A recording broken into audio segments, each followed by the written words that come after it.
Vamos concluir a nossa série de mensagens debaixo do tema geral: o espiritual determina o material. Temos falado acerca da vida de Davi, olhando para a conduta dele, enxergar como você e eu podemos, na prática do dia a dia, viver de modo que o espiritual trabalhe contundentemente, plenamente em nosso favor. Eu peço que você abra a sua Bíblia em 2 Samuel, no capítulo 5. 2 Samuel, capítulo 5. E por favor, segure aí por um momento. Espere um pouco e nós já vamos ler. Pois bem, temos visto até aqui que as vitórias de Davi eram determinadas principalmente pela boa e poderosa mão de Deus que estava sobre ele. Vimos que ainda que Davi, semelhantemente a Saul, tivesse tido a sua vida por percalços, por erros, o agir de Deus na vida de Davi foi muito diferente do que na vida de Saul. Davi fora escolhido e ungido, e Saul também fora escolhido e ungido. Porém Davi, tendo sido escolhido e ungido, procurou valorizar e manter a unção de Deus sobre a sua vida, através de uma busca contínua pela comunhão com Deus. Quem aqui foi escolhido e ungido? Aliás, quem foi escolhido por Deus aqui? Dá um sinal com a mão, pelo amor de Deus. Quem foi ungido por Deus? Todos nós. Todos nós fomos escolhidos e fomos ungidos. Davi foi escolhido e ungido, Saul foi escolhido e ungido. Davi, porém, procurou valorizar essa unção e manter essa unção através da busca contínua pela comunhão com Deus. E mesmo se tornando cada dia mais rico e poderoso, Davi continuava a depender de Deus. E essa dependência é expressa através de se deixar guiar por Deus em respostas às orações que Davi fazia a Deus. Davi orava a Deus e esperava o direcionamento de Deus diante da oração que ele fizera para o seu Deus. Esperei confiantemente no Senhor e Ele se inclinou para mim. Davi expressava a sua dependência de Deus, porque buscava a Deus em oração e se deixava guiar através das respostas que Deus dava a ele. Então nós vimos que Davi era ungido e ele continuou ungido. Nós vimos que depois de ficar rico e poderoso, Davi continuava dependendo de Deus. E hoje queremos ver a terceira e a quarta lição através da vida de Davi, as quais podem nos ajudar a viver na terra o que nós já somos em Cristo Jesus nas regiões celestiais. Cada um de nós em Cristo Jesus já somos mais que vencedores. Nós não seremos um dia, nós não seremos se tivermos sorte, nós já somos. No mundo espiritual, nós já somos mais que vencedores. Agora, essa realidade espiritual precisa se tornar realidade na vida material, precisa se tornar realidade na vida na terra, e através da prática, da conduta de Davi, que era homem que nem nós podemos, se decidirmos viver de tal maneira que Deus então possa agir na nossa vida, colocando o espiritual para trabalhar em nosso favor, determinando como vai ser a nossa vida sobre a face da terra. E eu não canso de dizer que a partir da vontade de Deus, ainda na terra, o que Ele tem para mim e para você é vida e vida em abundância. Terceira lição então, que podemos aprender com Davi. 2 Samuel, capítulo 5, versículo 20. Em seguida, Davi se dirigiu à cidade de Baal-Perazim, e ali os venceu e declarou: Assim como as águas avassaladoras de uma enchente abrem o seu caminho, pelas minhas mãos Yahvé derrubou as fortalezas dos meus inimigos e os destruiu diante dos meus olhos. Então o lugar daquela batalha passou a ser chamado de Baal Perazim, o Senhor que rompe os obstáculos. No mesmo livro de 2 Samuel, capítulo 24, versículo 24, está escrito: contudo o rei Davi replicou a Araúna: não, eu faço questão de comprar o teu terreno por um preço justo, pois não quero oferecer a Yahvé meu Deus holocaustos que não me custem nada. E Davi pagou pela aquisição do terreiro e dos bois 50 peças de prata. 1 Crônicas, capítulo 22, versículo 5 diz: Davi planejava e dizia: meu filho Salomão ainda é muito jovem e sem experiência, e esta casa que ele deve construir para Yahvé deve ser magnífica em excelência, conhecida em toda a terra e repleta de esplendor à vista de todas as nações. Por esse motivo deixarei tudo preparado para a construção. E assim Davi deixou tudo planejado e preparado antes da sua morte. Com muita dedicação e perseverança, providenciei para a construção do templo do Senhor 3.500 toneladas de ouro, 35.000 toneladas de prata e mais tanto bronze e ferro que nem se pode calcular, além da melhor madeira e pedras lavradas. E tu, meu filho, ainda haverá de aumentar a quantidade desse material em muito mais. Olhe para cá, por favor.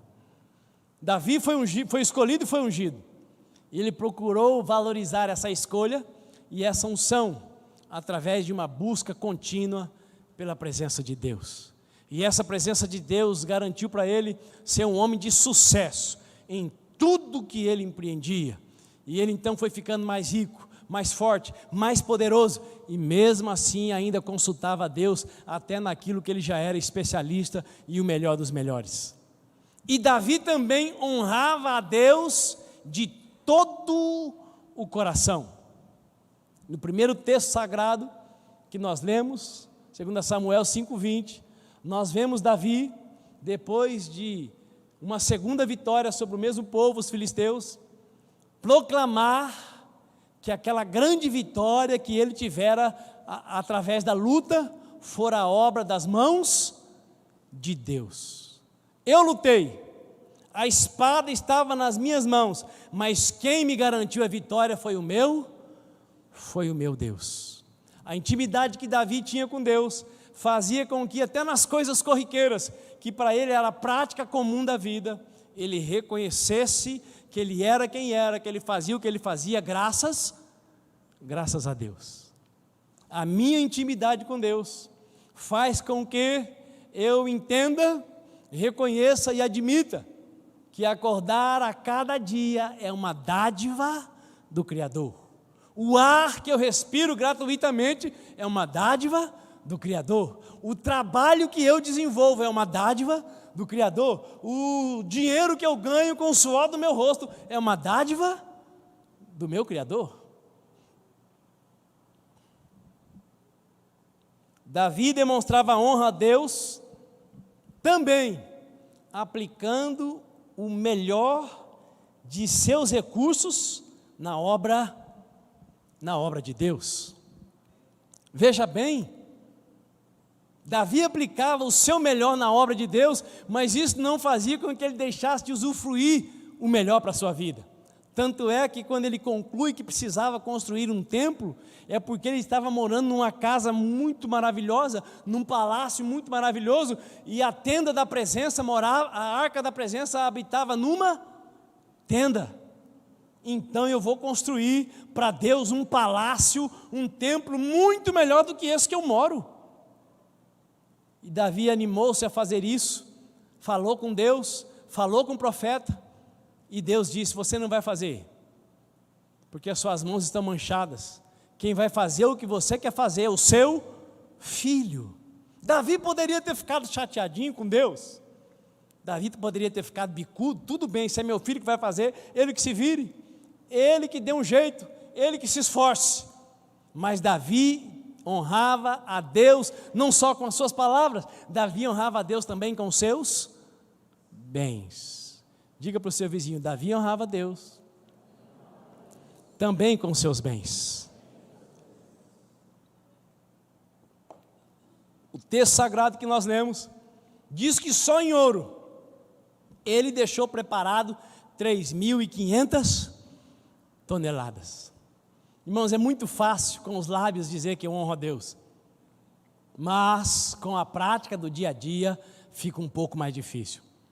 Nós temos uma facilidade extrema para gastar milhares de reais num carro, numa casa, mas quando se trata da obra de Deus, porque tudo o que Davi deixou, ele deixou para quê? Para a obra de Deus, foi para construir um templo. Quando você traz o seu dízimo e a sua oferta no altar, você está trazendo para o apóstolo, ou você está trazendo para Deus, e Deus então permite que isso seja usado na obra dele que acontece na aliança cristã? Para quem você devolve o seu dízimo e a sua oferta? É para Deus. Davi deixou só em ouro 3.500 toneladas de ouro. Agora o detalhe é, ele só pôde deixar porque Deus permitiu que ele possuísse. A Escritura diz que é Deus quem dá a semente ao que semeia. Se Deus confiasse para você 3.500 toneladas de ouro, quanto disso você aplicaria na obra dele? Aliás, se Deus te desse 3.500 toneladas de ouro, você continuaria sendo um discípulo? Você continuaria sendo um cristão? Você continuaria andando na presença de Deus? Você que é obreiro integral continuaria sendo um obreiro? Davi honrava a Deus também com os seus bens, aplicando o melhor dos seus recursos na obra de Deus. Preste bem atenção nisso que eu vou falar. O exercício da autoridade espiritual só é possível para quem já venceu o devorador através de sua fidelidade e liberalidade. Autoridade espiritual não é algo que se compra, é Deus quem dá, e eu mantenho através de atitudes práticas. A Escritura Sagrada diz no texto clássico que foi Deus quem deixou testamentado, acerca de um detalhe muito interessante, que nos dias pós-modernos há uma tentativa de negar essa verdade absoluta. Malaquias 3,10, texto que quem sabe a maioria conheça de cor, diz assim: trazei portanto todos os dízimos ao depósito do templo, a fim de que haja alimento em minha casa, e provai-me nisso, assegura o Senhor dos Exércitos, e comprovai com os vossos próprios olhos, se não abrirei as comportas dos céus, e se não derramarei sobre vós tantas bênçãos, que nem conseguireis guardá-las todas. Também pedirei que pragas devorem as vossas colheitas, e as videiras nos campos não perderão seu fruto, promete o Senhor dos Exércitos. Nós sabemos que naqueles dias, a cultura era de subsistência, e a subsistência estava na lavoura e no rebanho, e aqui Deus promete que a fidelidade dos seus filhos, feita com alegria, ela então permitiria que Deus repreendesse quem? O devorador. E nós sabemos que o devorador nos nossos dias é aquele que vem para matar, para roubar e para destruir. E aí você pode pensar, mas eu não tenho lavoura, eu não tenho rebanho. Mas o sábio disse, sobre tudo que você deve guardar o seu coração. E o devorador vai comendo, vai mastigando o coração dos cristãos dos nossos dias, porque tem facilidade para gastar em qualquer lugar, menos para se oferecer a Deus como oferta de sacrifício vivo. Irmãos, um pouco de dinheiro até pagão dá para os clubes que participam. Aliás, tem pagão que tem muito mais facilidade do que a maioria dos cristãos de serem liberais em ofertar. Graças a Deus nosso povo não tem dificuldade em devolver dízimo. Graças a Deus, irmãos. Mas isso ainda não significa honra. Muitos pagãos não têm dificuldade nenhuma de dar uma parte do que tem para os clubes, para as associações das quais fazem parte. Tem cristão que está na igreja não sei quanto tempo e até hoje não fiel, não nasceu de novo. Me desculpe, se nem o seu bolso foi convertido, o seu coração está longe disso. Mas se o seu coração já se converteu, você devolve o dízimo, você é liberal na oferta. Veja se você está fazendo isso para honrar ou se é por puro medo de ser devorado. Porque o que vai atrair para você a bênção plena não é a compra, porque nós não fazemos para comprar, nós é que fomos comprados. A alegria de devolver dízimo e de semear ofertas é porque nós já somos do Pai, nós pertencemos a Ele, nosso coração já é dele. Nós devolvemos porque está escrito, nós semeamos porque cremos também naquilo que está escrito, mas muitas vezes isso é feito por mera obrigação.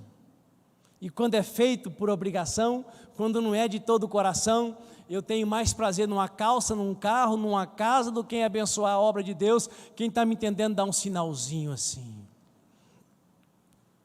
Davi não.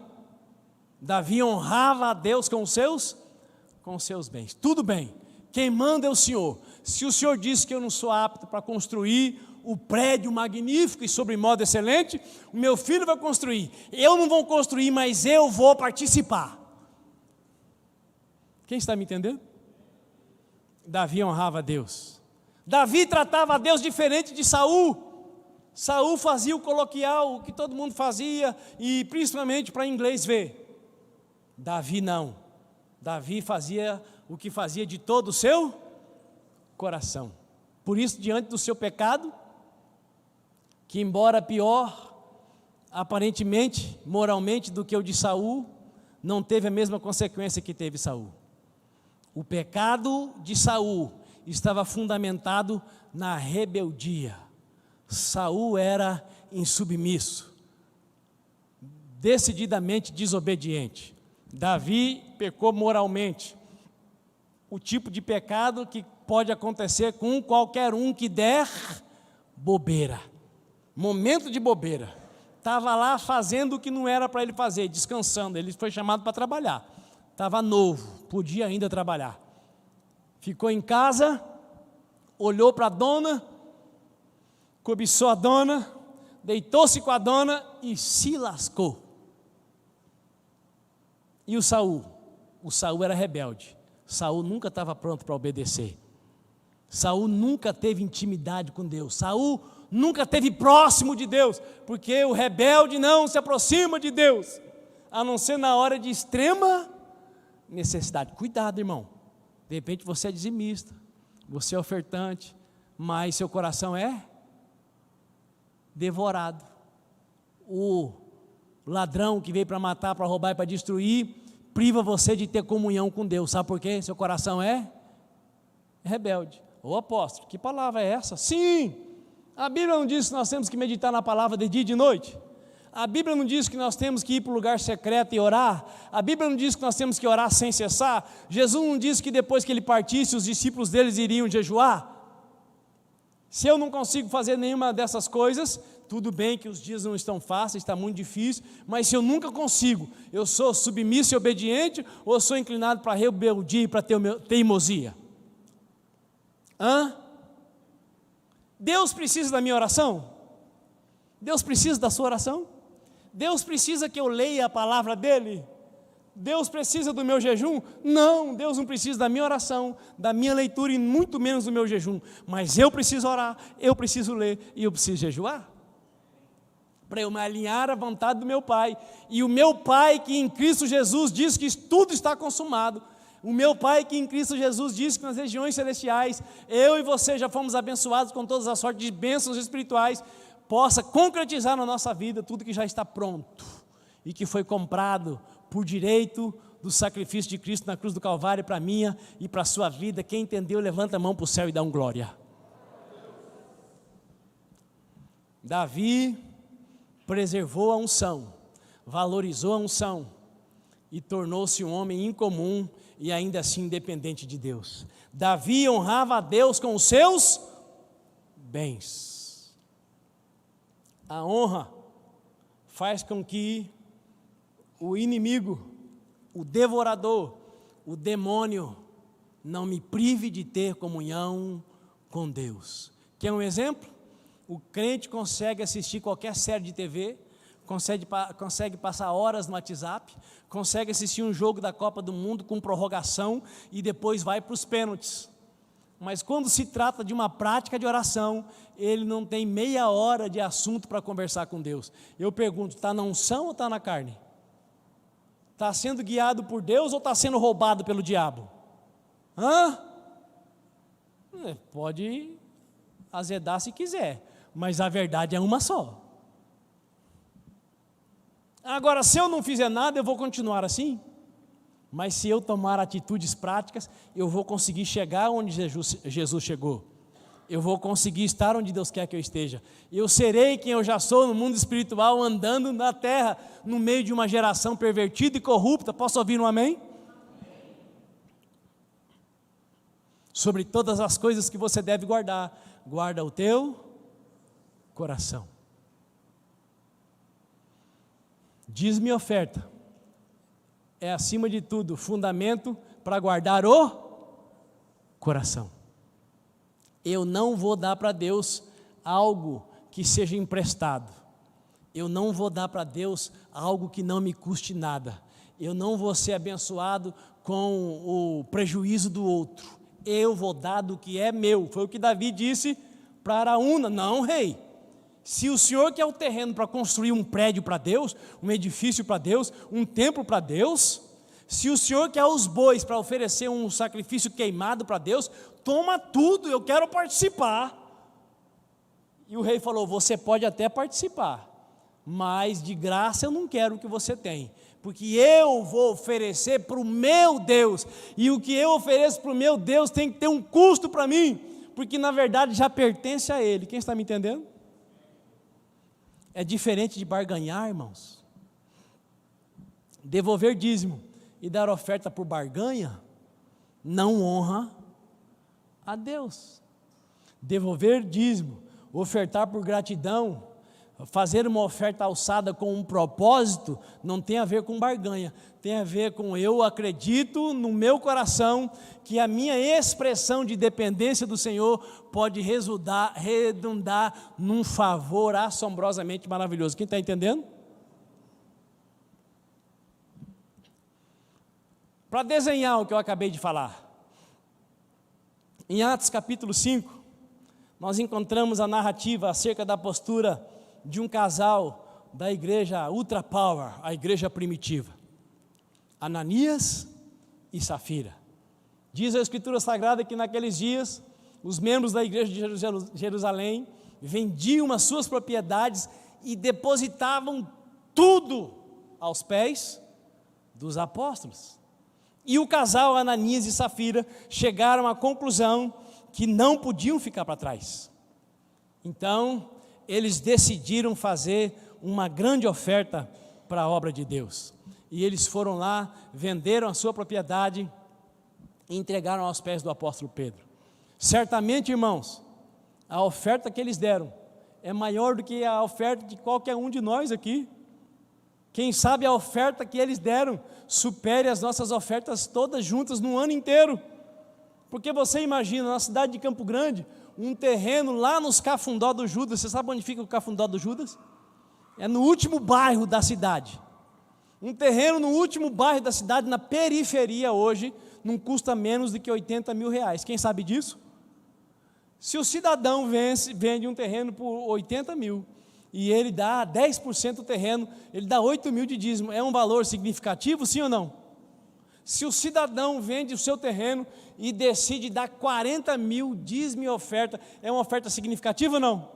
Mas se o cidadão tem um terreno lá no Dama, e ele vende o terreno, e ele decide dar 70 70% do valor do terreno, que deve estar valendo aí, segundo o nosso irmão Nilson, uns 2 milhões. 70% de 2 milhões dá quanto? 1.400.000. É uma grande oferta, sim ou não? Então a oferta que o Ananias e a Safira fizeram foi uma oferta tão grande que talvez nenhum de nós nunca tenha feito isso. Só que eles deram uma oferta grande, mas com atitude de desonra. A atitude deles foi, a oferta deles foi muito além do dízimo, foi muito além de uma boa oferta, mas não foi de coração. Deram uma grandiosa oferta sem honra, pois disseram que haviam dado um valor e na verdade era outro valor. O que fizeram não foi para honrar a Deus, para adorar a Deus, mas para aparecer diante das pessoas em nome de Deus. Quem está me entendendo? Como assim, apóstolo Lucas, aparecer diante de Deus em nome de Deus? As pessoas vendiam as suas propriedades e depositavam todo o valor aos pés dos apóstolos. Você não vai achar uma passagem na Bíblia onde esteja escrito que alguém tenha que vender tudo que tem e depositar na casa do tesouro, ao pé dos apóstolos, ou seja lá onde for.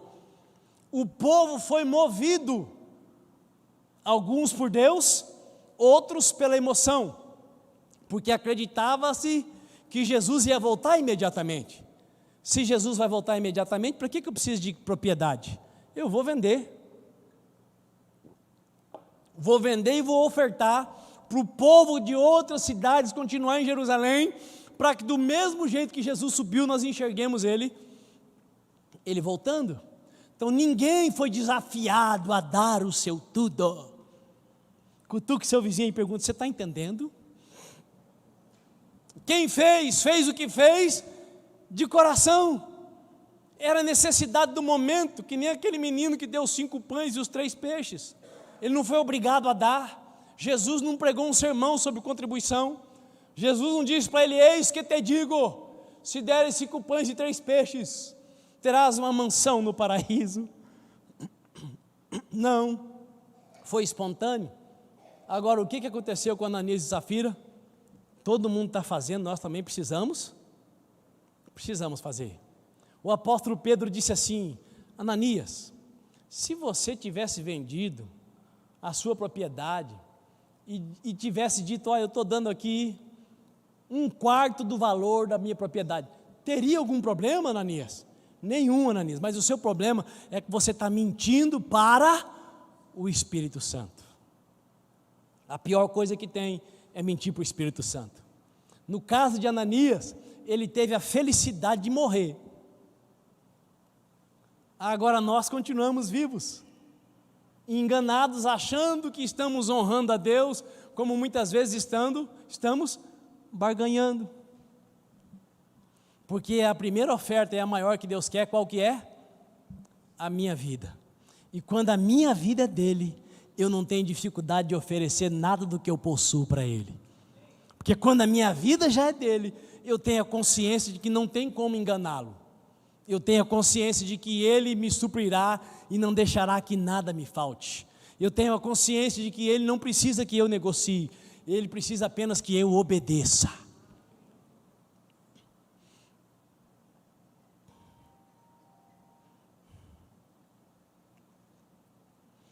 Aprenda a honrar a Deus com os recursos que o próprio Deus tem te dado. E certamente o resultado será a prosperidade em todas as áreas da sua vida. Vou repetir. Aprenda a honrar a Deus com os recursos que o próprio Deus tem te dado. E certamente o resultado será a prosperidade em todas as áreas de sua vida. Isso está escrito na Bíblia. E se está na Bíblia, você pode acreditar. Se você pratica o princípio se cumpre na sua vida. Agora a Bíblia diz: enganoso é o coração e desesperadamente corrupto.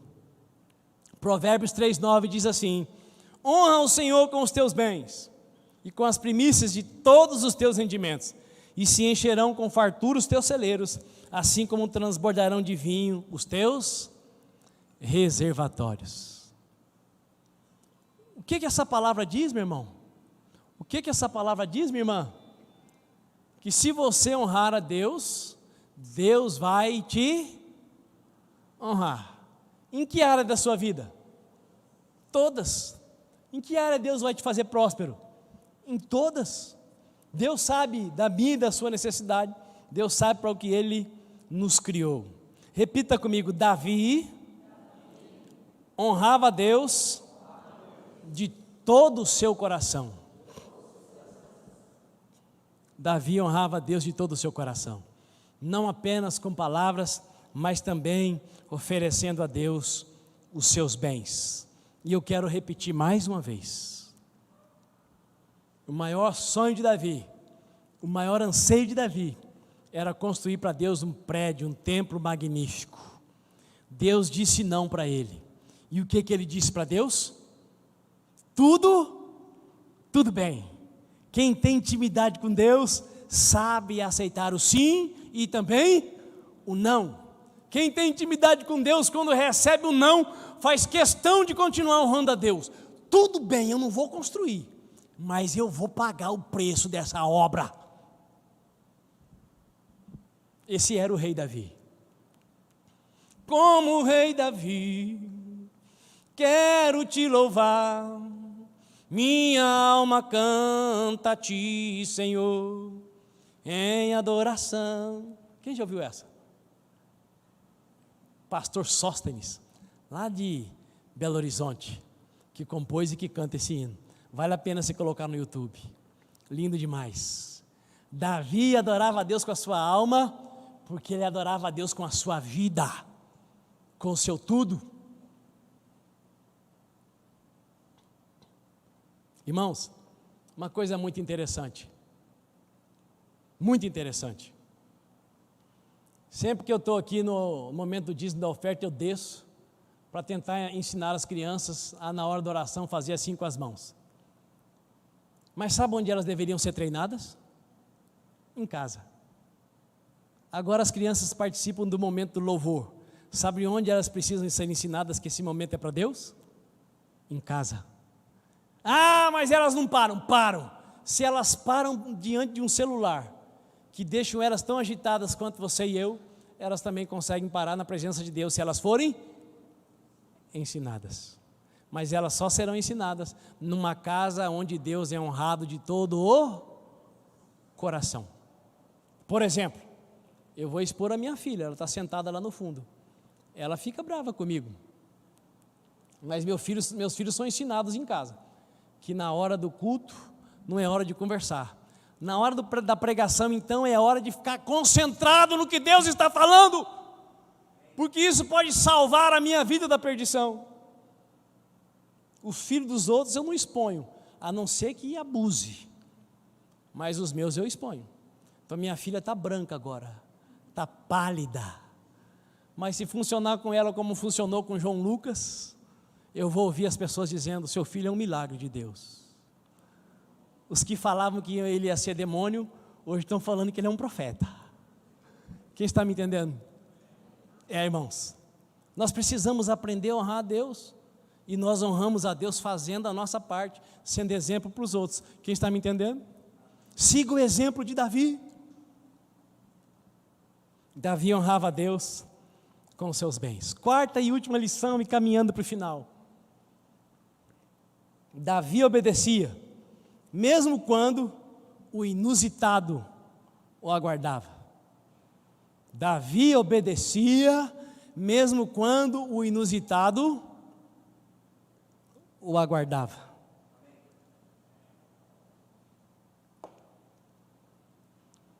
Segundo Samuel 5:25, texto que nós já lemos mais de uma vez, diz assim: Davi fez como o Senhor lhe havia ordenado, e derrotou os filisteus por todo o caminho, desde Geba até chegar a Gezer.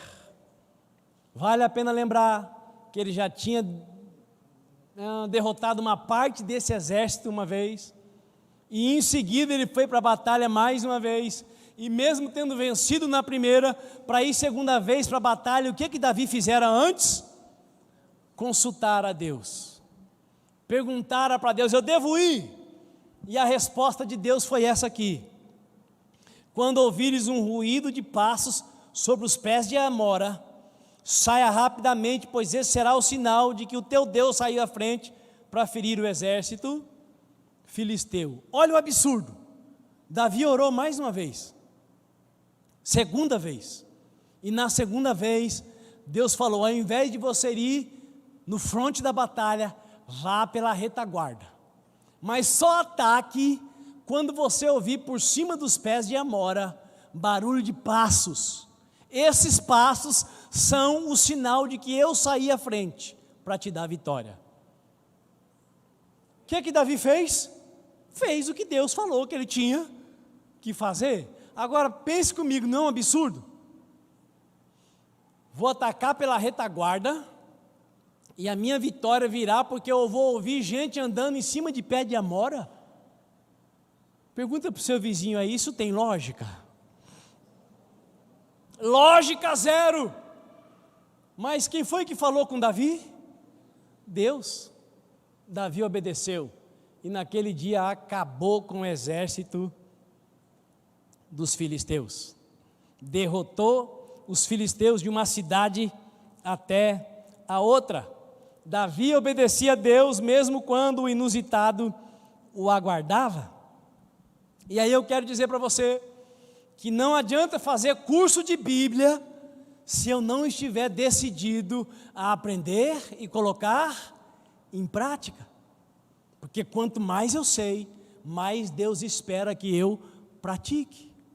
E se eu decido não saber, para não ser cobrado, estou tão lascado quanto quem não sabe, porque a oportunidade de aprender pesa sobre mim como uma obrigação de ter aprendido.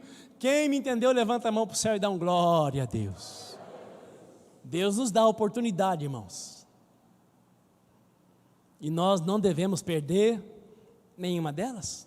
Ser um bom professor de Bíblia também não garante vitória. Ensinar o certo, mas não fazer o certo, me faz tão errado quanto quem está errando por não saber, ou por quem está errando por não querer praticar. Ensinar bem é bom, mas praticar o que eu ensino bem é melhor ainda.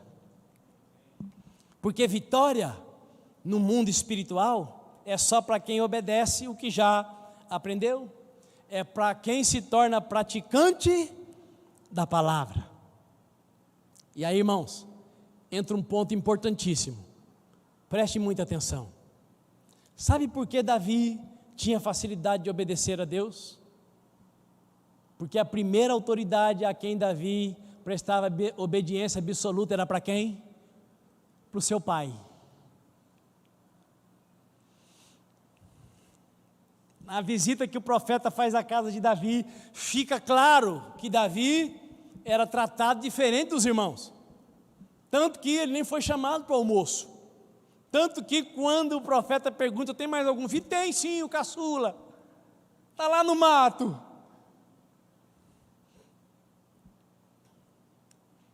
É muito claro que os irmãos de Davi o tratavam com desdém. Mas como assim? Onde é que está escrito isso? Davi ia levar para eles pão, queijo, cereais e mel. Olha, coisa boa, hein? E eles encontravam Davi e nem falavam: obrigado, menino. Ele já: o que você veio fazer aqui, ô metido? O que você está querendo aqui, ô entrão? É assim que os irmãos tratavam Davi. E quando o pai dizia: vai levar mantimento para os seus irmãos, a Bíblia diz que Davi saía de madrugada. Porque o Davi podia falar: ah, pai, vou levar comida para aqueles babaca. Não, o senhor não sabe como é que eles me tratam, por causa deles eu não sou nada. Não, Davi não falava nada. Sim senhor, não senhor, estou aqui senhor. De madrugada, chegava lá, o sol nem tinha esquentado ainda. Davi era obediente a seu pai, por isso ele conseguia ser obediente a Deus. Pasme você, Davi foi obediente também ao rei Saul, o cidadão que Davi conheceu pessoalmente porque ficava endemoniado e que através da adoração de Davi ficava liberto tornou-se perseguidor de Davi, e Davi ficou anos na casa de Saul sendo perseguido por ele, e mesmo Saul perseguindo, quando Saul lhe dava uma missão, o que Davi fazia? Obedecia. Saul deu mais de uma missão para Davi, para ver se ele não voltava, para ver se ele morria na batalha, e a obediência de Davi fazia com que o Deus recompensador lhe desse vitória, porque é muito fácil a nossa mente pós-moderna, rapidíssima, dizer assim, não, a Deus eu obedeço, eu só não obedeço meu patrão, porque meu patrão é um cavalo, eu não obedeço meu pai, porque meu pai é um cachaceiro, eu não obedeço por isso, eu não obedeço por aquilo, e aí nós vamos dando um mundaréu de desculpa, e nós ficamos com o rótulo que Deus deu para o Saul. Qual o rótulo? Rebelde. Irmãos, eu fiquei 13 anos na segunda denominação organizada da terra. A primeira, qual que foi? A primeira em 365 depois de Cristo. Qual foi a primeira organização religiosa? Católica Apostólica Romana. 365 anos depois de Cristo. Quase 3 séculos depois que a igreja nasceu. Então a Católica Apostólica Romana não foi a primeira igreja, foi a primeira denominação organizada. Quem me entendeu dá um sinal. Segunda organização, luterana, 1517. Servi lá por 13 anos. Trabalhei para 8 pastores. Sabe o que eu aprendi com a maioria deles? Como um pastor não deve fazer. Ficar a maior parte do tempo no escritório e pregar de um jeito que não incomode ninguém. Porque se a pregação não incomodar, porque Deus não está falando. Porque você e eu precisamos todos os dias nos alinhar à vontade de Deus. Porque o alvo é que você e eu ficamos parecidos com Jesus. E quem de nós aqui já chegou lá, levanta a mão. Então a pregação precisa me chamar para mais perto de Deus, para estar mais no centro da vontade de Deus. Quem está me entendendo?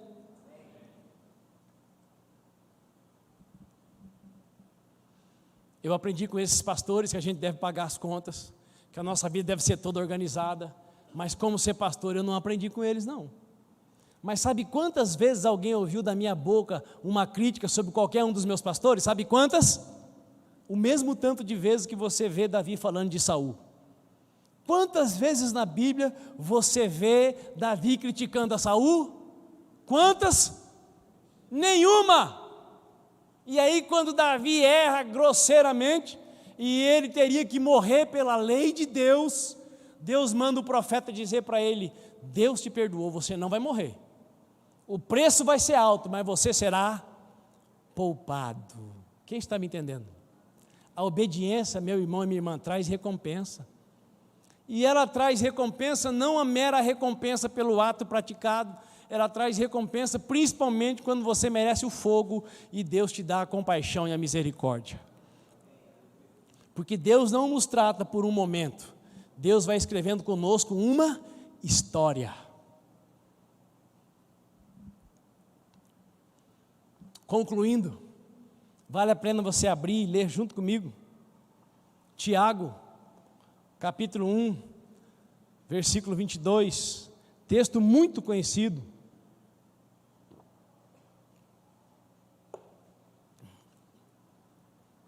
Sede praticantes da palavra, e não simplesmente ouvintes, iludindo a vós mesmos. Porquanto, se alguém é ouvinte da palavra e não praticante, é semelhante a um ser humano que contempla o próprio rosto no espelho, e depois de admirar a si mesmo, sai e logo se esquece da sua aparência.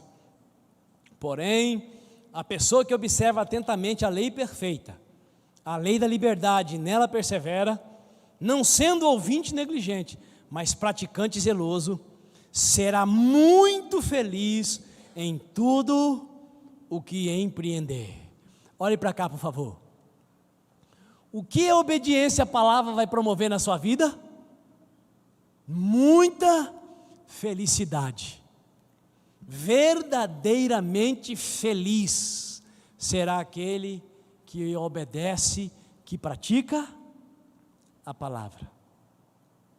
Se você decide honrar a Deus de todo o seu coração, se você é obediente de todo o seu coração, se a prioridade da sua vida é glorificar e agradar a Deus, você será uma pessoa muito feliz. E nós só somos muito felizes quando somos bem-sucedidos em todas as áreas das nossas vidas. E sucesso, para quem sabe qual é a sua missão na terra, pode ser ficar preso em correntes, com 4 turnos de soldados que vão sendo trocados para poder cuidar do cidadão de alta periculosidade. De quem que eu estou falando? Apóstolo Paulo. E aí ele escreve uma carta dizendo assim: eu estou muito feliz, porque toda a guarda pretoriana, toda a guarda do imperador de Roma está ouvindo o Evangelho. Como é que os guardas do imperador estavam ouvindo o Evangelho? Porque eles ficavam ali guardando o cidadão, porque ele era muito perigoso. Sabe por que ele era muito perigoso? Porque ele era poderoso no nome de Jesus. Onde ele chegava, a cidade mudava. Então os guardas ficavam lá prendendo ele. O que ele fazia com os guardas? Ele não reclamava, ele não murmurava, ele pregava para eles. E boa parte da guarda, o que aconteceu com boa parte da guarda do imperador? Se converteu a Cristo Jesus, porque ele simplesmente obedeceu.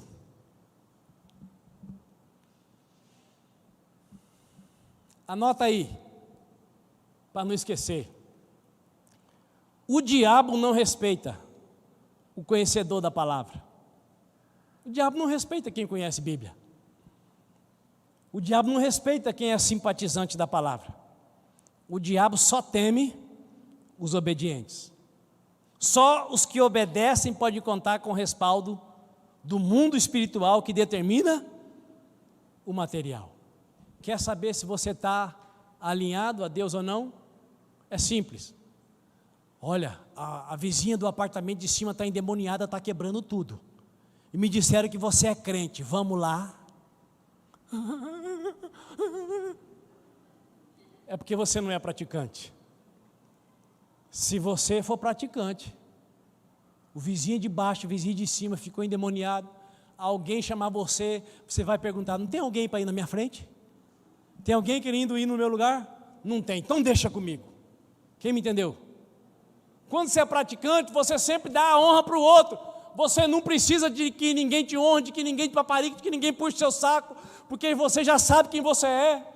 A recompensa pelo que Cristo fez na cruz do Calvário para a glória de Deus. Não tem ninguém para ir, então deixa que eu vou. Colocou o pé na porta, o cão já geme, lá onde ele estiver. Porque a Bíblia diz: sujeite-se a Deus, obedeça a palavra de Deus, resista ao diabo e ele fugirá. Agora imagine você, 50 anos de crente, e ter medo de alguém que fica endemoniado. É bem provável que você não está continuando ungido. Você não está honrando a sua escolha. Você não está dependendo de Deus. Talvez você não esteja honrando a Deus com seus bens. E você tem dificuldade de obedecer. E o devorador está comendo o seu coração. Quem me entendeu? Porque quem você é, o diabo sabe. Por isso que onde você chega, o inimigo, que é sim cheio de forças e capacidades, só tem uma opção quando um crente obediente chega no lugar. Qual que é a única opção dele? Fugir. Você e eu resistimos e ele dá no pé. É verdade de Deus para a sua vida e para a minha. Está testamentado. E eu termino agora com a leitura de 2 passagens. Atos 19 e 15. Olha que coisa interessante. Certo dia, um daqueles espíritos demoníacos lhes respondeu: Jesus eu conheço, Paulo sei quem é, no entanto vós quem sois? Então o endemoniado avançou sobre eles, os dominou e os agrediu com tanta violência que desnudos e feridos fugiram daquela casa. Vocês entenderam isso aqui? Os rapazes foram lá: eu te conjuro, em nome de Jesus o Nazareno, sai dele. Aí o demônio que estava no cidadão foi para cima deles e deu-lhes uma sova de pau tão grande que a roupa rasgou toda, eles ficaram pelado, nu com a mão no bolso. Esses homens foram benditos. Porque você imagine, o sujeito levar uma sova de um endemoniado a ponto de ficar pelado. Você acha que um cabra desse vai continuar vivendo do mesmo jeito? Sim ou não? Não vai, ele vai mudar de vida. Agora, e nós? Não, eu estou numa boa, a minha vida está maravilhosa, está tudo bem. Às vezes o diabo está dormindo do lado, cria caso com qualquer coisa, por qualquer coisa, encrenca com todo mundo. Fim de ano, irmãos, é a época da encrenca. Dizem que é a época das festas, não é? Mas é a época da encrenca. Não, a festa de Natal tradicional é na casa do irmão mais velho. Mas esse ano o irmão mais novo comprou uma casa nova, e a casa do irmão mais novo é muito melhor do que a casa do irmão mais velho. E o irmão mais novo foi tão abençoado por Deus, que ele disse: dessa vez ninguém vai precisar trazer prato nenhum, eu vou patrocinar tudo. Só que o irmão mais velho é presbítero, cheio do Espírito Santo, e o grupo da família já entra em polvorose, porque o cheio do Espírito Santo posta lá: que negócio é esse, desacatar a minha autoridade, a festa tradicional do Natal é na minha casa. Sabe o que é isso, irmãos? Crente endemoniado. Imagine, não vai ter sujeira na minha casa, não vai ter gastança na minha casa, vai ser na casa do meu irmão mais novo, e ele nem é convertido. Então hoje é dia 11, eu vou jejuar e orar até dia 25, para que a nossa presença lá na casa do meu irmão mais velho opere uma comoção tão grande que ele queira ser cristão também. Quem está me entendendo? Mas geralmente os que criam mais caso no grupo da família, quem são? Os crentes, que não honram a unção, que não dependem de Deus, que não honram a Deus com seus bens. Mas eu sou dizimista, eu sou ofertante, e que tem dificuldade de obedecer, porque o cristão verdadeiro, ele cede, ele abre mão do seu direito, para ver o pagão convertido ao Cristo que ele serve. E essa é a vontade de Deus para a sua vida, para a minha vida, para as nossas vidas. Deus quer que nós nos tornemos pessoas espirituais. Portanto, obedeça a Deus, sujeite-se a Deus, resista ao diabo, e a única opção dele, para onde você colocar a planta dos seus pés, vai ser fugir. Aleluia. Fique de pé, no nome de Jesus de Nazaré. Essas mensagens, irmãos, elas estão lá no YouTube. Agora eu estou na dúvida se foram 7 ou 8, mas vale a pena você ouvir cada uma delas, uma após a outra. Vale a pena você compartilhar com pessoas, vale a pena, pode ter certeza. Faça assim agora junto comigo, coloque as suas duas mãos sobre o seu coração, e se você tiver coragem, feche os teus olhos. Pai, muito obrigado, porque nós viemos do Senhor e tornaremos para o Senhor. Muito obrigado, Pai, porque nós habitamos num corpo, temos alma, mas somos espírito. Bendito seja o teu santo nome, Deus, porque o Senhor nos chamou para sermos a expressão exata da manifestação da tua glória sobre a face da terra. Bendito seja o teu santo nome, ó Pai, porque em todas as circunstâncias da vida nessa terra, no Senhor nós já somos mais que vencedores. Bendito seja o teu santo nome, Pai, porque nós não precisamos ser como Saul, nós podemos ser como Davi. Bendito seja o teu nome, Pai, porque nós podemos te buscar todos os dias em oração. Bendito seja o teu nome, Pai, porque se nós dependermos de ti para viver, o Senhor vai nos guiar, vai nos conduzir, como o Senhor fez com Davi, como o Senhor fez com Jesus, como o Senhor fez com Paulo, com Pedro, e com milhares de homens e mulheres que andaram nessa terra e honraram e glorificaram o teu nome. Bendito seja o teu nome, Pai, porque o Senhor não tem dificuldade nenhuma de confiar coisas às nossas mãos. Bendito seja o teu nome, ó Pai, porque se nós obedecermos, o Senhor promete que o melhor dessa terra viria até as nossas vidas, inclusive as perseguições. Bendito seja o teu nome, Pai, porque a obediência nos faz exercer autoridade sobre tudo e sobre todos. Bendito seja o teu nome, Pai, porque nós somos chamados para nos tornarmos filhos e filhas irresistíveis, homens e mulheres capazes de realizar o irrealizável, homens e mulheres capazes de operar aquilo que só pelo poder do nome de Jesus Cristo pode acontecer na terra. Bendito seja o teu nome, ó Pai, porque nós podemos sair daqui nessa noite sem nenhum peso de condenação. Bendito seja o teu nome, porque nós podemos sair daqui nessa noite na consciência de que o que Cristo fez por nós na cruz do Calvário foi para de novo nos fazer pessoas espirituais, homens e mulheres espirituais, que subjugam a Deus os impulsos da carne e dominam a alma, se sujeitando a Deus em plenitude, ao teu Espírito Santo, que veio para nos guiar a toda a verdade. Bendito seja, Senhor, o teu santo nome, porque o Senhor nos escolheu, o Senhor nos ungiu, e o Senhor está pronto para nos conduzir ao centro absoluto do teu querer, e fazer de nós homens e mulheres bem-sucedidos, para o teu louvor, para a tua honra, e para que a nossa alegria no Senhor seja completa, em nome de Jesus Cristo de Nazaré. Amém e amém. Se você foi abençoado, dê um grande aplauso ao Senhor.